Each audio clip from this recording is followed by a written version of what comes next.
नमस्कार. आपण वेगवान स्वरूपातल्या बातम्यांकडे वळायचं आहे, पण एक मोठी बातमी आता बघणार आहोत. पहलगाममध्ये पाकने केलेल्या दहशतवादी हल्ल्याला आज महिना पूर्ण झालाय. 22 एप्रिलला जम्मू आणि काश्मीरच्या पहलगाममधील बैसरन या खोऱ्यामध्ये व्हॅलीमध्ये पाकिस्तानच्या दहशतवाद्यांनी भारतीय पर्यटकांचा धर्म विचारत त्यांची हत्या केली. दहशतवाद्यांनी केलेल्या गोळीबारात 26 निष्पाप लोकांना आपला जीव गमवावा लागला. या घटनेत महाराष्ट्रातील पर्यटकांचाही समावेश होता. या घटनेला आता 1 महिना पूर्ण झालाय, पण या हल्ल्याच्या वेदना मात्र अजूनही कायम आहेत. पाकने केलेल्या या भ्याड दहशतवादी हल्ल्याला माणुसकीला काळीमा फासणारा हा प्रकार होता असंच म्हणता येईल. प्रत्येक भारतीयांच्या मनाला तीव्र वेदना या दहशतवादी हल्ल्यामुळे झाल्या. संपूर्ण जगातून देशातून पाकच्या नापाक कुरापतींवरून तीव्र संताप व्यक्त करण्यात आला.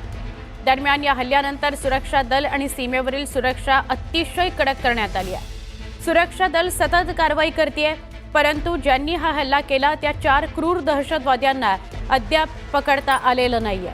पाकिस्तानमध्ये ऑपरेशन सिंदूर मोहीम पार पडली.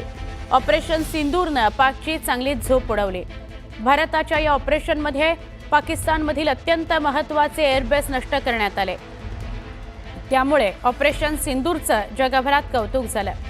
पण पहलगाममध्ये 22 एप्रिलला ज्या 4 दहशतवाद्यांनी निष्पापांचा बळी घेतला त्यांचा शोध अजूनही सुरू आहे. 1 महिना उलटला तरी अजूनही हे चौघेही सापडलेले नाहीत.